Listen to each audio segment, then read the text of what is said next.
muraho n'ibisanzwe ni Raissa real estate. Uyu munsi rero noneho nkabanje kugira ngo tubanze tuganire tujyane akaganiro gatoya. Icyo usabwa ni ukutarambirwa tukabanza tukaganira.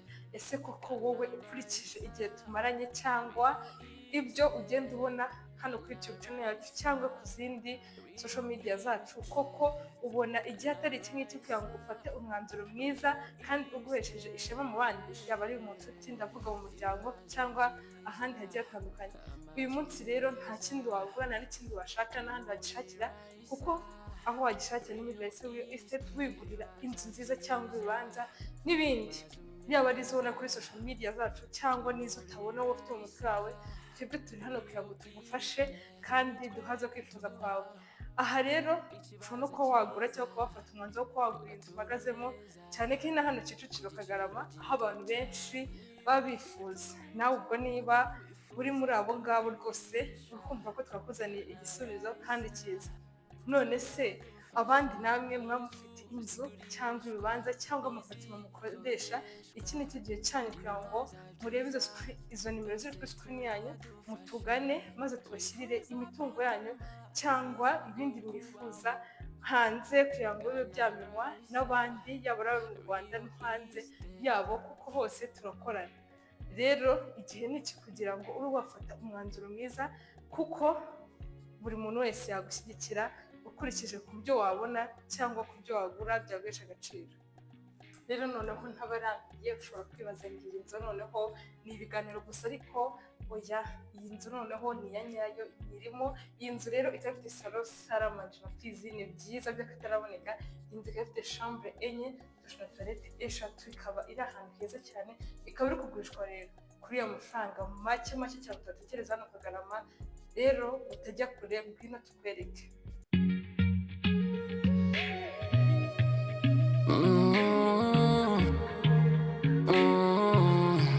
Ghana Raissa, Rio Estate.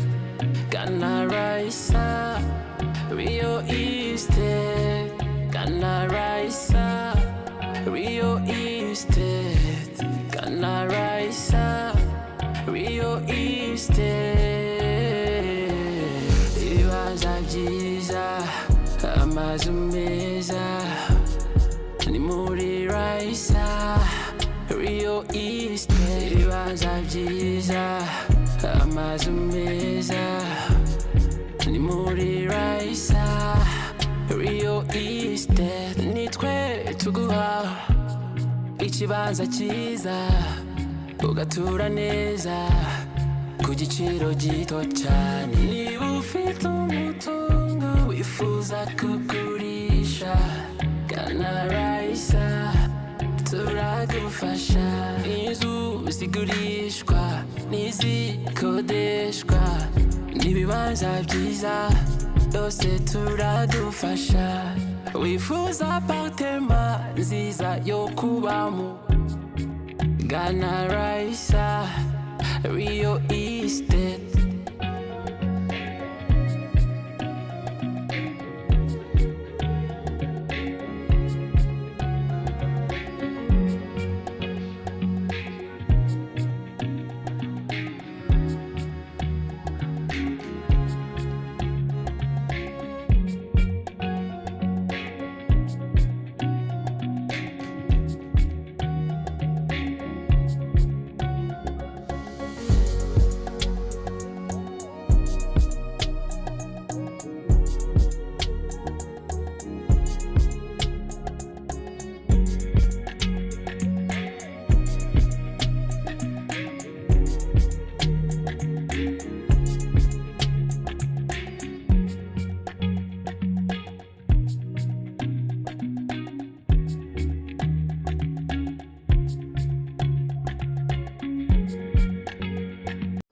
Rero nabibabwiraga, uri kubona ko koko ntigize mbabeshya cyangwa ngo mbatenguke, uri kubona ko koko ya nzu yacu mwabonye ubwiza bwayo. Ukurikije wabonye hanze, wabonye parking, wabonye salo, wabonye n'ibindi byose bigiye bitandukanye kuri iyi nzu. Rero iyi nzu mwabonye view ifite, kari view nziza, nta hantu rwose utirebera muri Kigali. Aha rero cyiza cyane noneho ngende kurebana nakunze, uri kubona ko ni ku muhanda, nta bintu rwose byo kuvuga ngo uzabura uko utega cyangwa n'ibindi bitandukanye. Urebye rero hano mpagaze uri kubona ko noneho hariho uri kubonera ubwiza bwa ya nzu, niba koko namwe muri kubibona uri kubona ko noneho rero ya nzu yacu akarusho kayo uri kubona rooftop yayo, ukubona ukuntu ari ahantu heza. Wa mana we, sinzi igihe ahubwo turi kuhagerere kuko nanjye ndumva nkeneye kuhagera nuko namwe mubishaka. Aha rero ukaba turi buhasange amavaze meza cyane arimo indabo, akaba hari amavaze atandukanye afite utubara twiza, harimo ibiti biteyemo nabyo ubona ko bitandukanye, ubona ko ari ibintu byiza. Ukabona ibikuta by'isalo cyangwa aho ushobora gusohokera, uri kubona ko ari ibintu byiza biryoheye amaso. Aha hirya rero ukabona ko hari rooftop, munsi ya rooftop yacu tukaba turi buhasange akandi kabaraza keza cyane. Ako ni amatsiko, wakibaza ngo hariya ni hehe, naho muraza kwamenya. Wowe icyo usabwa ni ukuguma hafi yacu ureba parking, ushobora kujyamo imodoka byibuza nk'ebyiri cyangwa eshatu ziparitse neza, ukabona ko rwose ari ibintu byiza. We rero ntucikwe, tujyane mwirebere. Ngaho rero muze tuzamukane izindi esikariye zikujyana muri salo cyangwa ku kabaraza ka salo yacu. Ukihagera urumva umwuka mwiza. Hano hantu ni ahantu heza hisanzuye hitaruye ibindi bintu byose. Uri kubona rero parafo yayo, uri kubona itara, ni utuntu twiza ubona ko turyoheye amaso. Twakaje nijoro ahubwo mukareba uburyo ryaka, ni ibintu bitabaho ryaka kurusha izuba ahubwo. Uri kubona rero ibi bikuta, reba ibyo bikuta, urebe ya mavaze meza nabwiraga, urebe utubuye babashyiriyemo bano bantu, rwose nta nabambere ntacyo babanganya. Urebe amadirishya, urebe inzugi, urebe ikaro, hano ibintu byose ni byiza. Aha rero ndi kwegera, uri kubona ari ibirahure cyangwa ukabona ari mu mazi, ariko ni urugi. Karibu muze rero muze tujyane muri salo nziza cyane. Uri kubona ko ni salo nziza ugendeye ku byo uri kubona, nanjye ndi kubona parafo ni nziza ijyanye n'igihe turimo koko. Ubu se hano hantu ahubwo wahareba cyangwa wahaca ugashaka ahandi. Iyi nzu rero uri kubona ko ifite salo nziza ihagije yisanzuye, ifite amarangi meza, ifite aho gucomeka henshi hahagije. Urabona ko ari ibintu byiza, ifite noneho akadekorasiyo hano njye nakunze igiti cyanjye. Ubona ko ari ahantu heza, ubona ko hanarimo insinga ku buryo banahageneye ko ushaka washyiramo n'utundi dutara. Rero rwose uri kubona ko ari ibintu byiza cyane. Aha rero akaba ari igikari cya ya nzu cyiza, ubona ko rwose ari ahantu heza. Naho ukaba uri wasanga toilette yo hanze, dushe yo hanze, igikoni cyo hanze, n'akazu ushobora kubamo uwaba ugufasha mu rugo. Kandi utanibagiwe ko rero hari n'udukaro twiza, twa dukaro tutanyerera, aho umuntu ashobora gufurira cyangwa kwanika imyenda utikanga ngo hamenetse amazi hanyerera cyangwa imvura. Aha rero hirya yacu ho gato ubona hasanga akaravabo keza ushobora gukoresha woza ibyombo cyangwa woza ibindi bintu byose igihe udashaka kunama rwose n'abantu birwarira umugongo. Uri kubona ko babatekerejeho. Ukiva rero muri cya gikari cyacu cyiza, uri kubona ko uri buhite utungukira mu gikoni cyiza. Ushobora kugira ngo uje hano ku bashefu, ariko ni igikoni cyagenewe kuba wagitongera iwawe kandi ukisanga muri iyi nzu nziza. Reba utubati, reba ukuntu hisanzuye, reba ukuntu hangana, reba. Uri kubona ko rwose ntabwo icyo mvuga. Uyu mwanya rero ukaba waragenewe ko washyiramo kuka yawe. Uri kubona ko ari ahantu hahagije. Ikindi hano babasigiye umwanya wo kubashyiramo firigo yawe. Rero akarusho uko yaba ingana kose, ubona ufite firigo n'izi nyanya ibiri cyangwa umwe, ubona ko zahajya nta kibazo. Hano rero hari aho kogereza ibyombo cyangwa ibindi bintu ushobora gukenera mu gikoni. Uri kubona ko hari ahantu heza, hafite amabara meza, utubati tujyanye. Itara noneho niryo ntari nabonye, reba rino tara ukuntu rimeze. Uri kubona ko ibi ntabwo bibaho, nta nubwo bisanzwe. Ukiva rero noneho muri cya gikoni cyacu cyiza, byagirwa ko ari cyiza kuko wagiye ubona ibyiza byinshi. Iyi ni saramanje, ukaba ureba ukuntu ingana, reba itara, harimo ibiti. Abantu tugiye kwibera muri za Timberland, uri kubona ko ukuntu hano hantu hameze. Reba itara riri hano, urebe urumuri, urebe ibintu byose, urebe parafo, urebe. Ntabwo wabona icyo uvuga, nabona icyo urangirizaho. Uri kubona rero ukuntu hangana, uri kubona ko hashobora kujya rwose table igiyeho famiye, igiye abantu benshi. Ubona ko ari heza naho kandi cyane. Aha rero tukaba tugiye gukomeza mbereka hano korodoro nziza cyane y'akataraboneka uhereye ku muryango uhagazemo tugiye gusangamo shambure 3 dushe na toilette 2 ikibazo ko bigenze dushe imwe na toilette zo bikoreshwa hano ibyumba bibiri hakaba harimo n'icyumba cy'abantu bakuru karibu rero muze tujyane mbereke ko n'ukuntu hano hantu ari heza ko n'ukuntu haryoheye amaso ko n'ukuntu bisanzuye ushobora no kuba washyira ibindi bintu. Rero ni icyumba cya mbere urabona ko hari amarangi meza harisanzuye amakaro urugi ubona ko ni ibintu byiza cyane.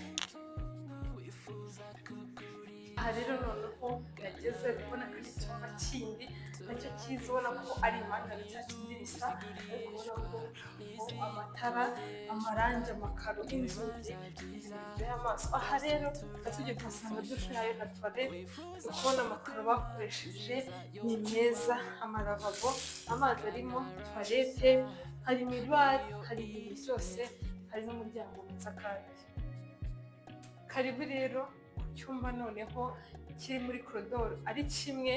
Iki cyumba rero tukaba turi bugisange kuri salo aho benshi bakunda kugikoresha nk'ari icy'abashyitsi ariko akarusho hakaba haba hariho dushe na toilette ushobora no gukoreshwa n'uwo mushyitsi uza mu rugo atarara ukubona ko ari heza kandi yakoresha atarinze ajya mu zindi korodoro z'iyi nzu. Aha rero hakaba hariho n'icyumba gifite umuryango mwiza cyisanzuye gisa neza rwose amakaro amarangi amatara ni ibintu ubona nabyo byiza bitondeye. Karibu rero noneho muri cya cyumba cy'abantu bakuru uri kubona iyi korodoro ukuntu imeze ukuntu ikase noneho ubona ko byongera sekirite yo kuba nta muntu wahita ureba mu cyumba cyangwa yinjira icyumba uko yishakiye. Aha rero tukaba tugiye gutangirana na dushe na toilette ndebe urabona ko iyi dushe na toilette ingana si ibikabyo cyangwa reba ukuntu ingana reba ukuntu ari nini reba ukuntu ihagije koko ni iy'abantu babiri mirwari lavabo ibintu byiza toilette bano bantu nta kintu batabatekerereje. Aha rero dukomeza tujya mu cyumba principale ibintu noneho mugiye kubona ntabwo bibaho. Reba iyi parafo reba amatara reba udutara twiza turi hano reba ukuntu tumeze ubona ko ari udutara twiza tujyanye n'igihe turimo ubona ukuntu icyumba kingana kubona parafo amarangi no kano kadekorasiyo wagira ngo dusuye muri saramani ariko hano ubona ko hagenewe kuba haba mu rwambariro baba barara muri kino cyumba ushobora gushyiramo garderobe kuba wahakoresha.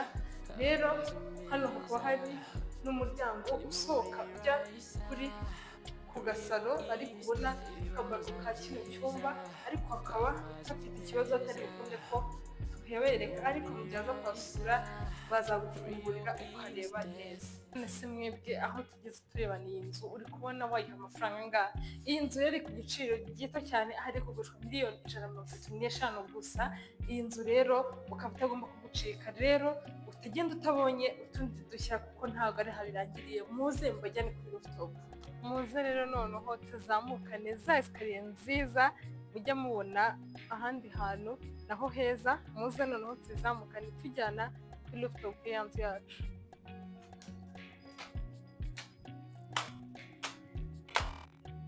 Aha rero niho noneho ubonera ubwiza bwa ya nzu yacu. Urabona ko uba ufite view nziza cyane y'akataraboneka ureba ahantu hose ureba ibigo by'amashuri ureba imidugudu myiza cyane iri hakurya ureba muri kaburimbo ureba abagenda ureba abagaruka ubona ko ari ibintu ngaho noneho utarebye amaview reba noneho amafazi turi busanga hareba indabo reba aya mabuye reba ukuntu bino bintu biryoheje iyi view yacu.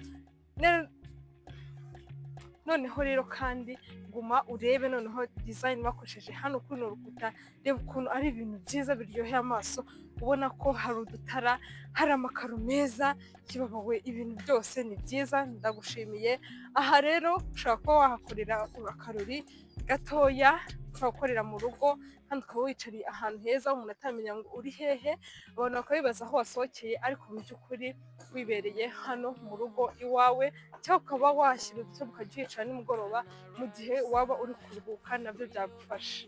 Ngo bakabashimira rero mwebwe twabanye kuva ku ntangiriro y'iyi videwo nguma rero kubibutsa ko iyi nzu itagomba gucika rwose kuri ushoboye kuri yo bwabaga. Iyi nzu none kwibutsa ko erega iri ahantu heza Kicukiro kagarama ko waba uguze rwose imari hatari igomba gusozanya umwaka kandi bumva koko wishimye. Iyi nzu rero ikaba no ku giciro gitoya kandi rwose gitangaje, ikaba iri kuri miliyoni 135 gusa. Mwongereho go gusa kuko rwose iyi nzu ifite salo amajoro kwizine byiza, ikaba ifite douche na toilette eshatu, ikaba ifite chambre enye, ikaba ifite rooftop ubona duhagazeho nziza, ifite parking nziza. Rero nta kindi ugomba gukora, wowe reba iyo nimero iri kuri screen yawe utuvugishe, cyangwa unyarukire kuri social media zacu. Utakunze n'iyi video cyangwa utakunze iyi nzu, ushobora no kurebaho izindi cyangwa ukanatuvugisha, tuba dufite n'izindi mu gikari twakwereka. Rero icyo twagomba kubabwira ni ukora share, like and subscribe, rero tukabana no mu zindi video. Murakoze.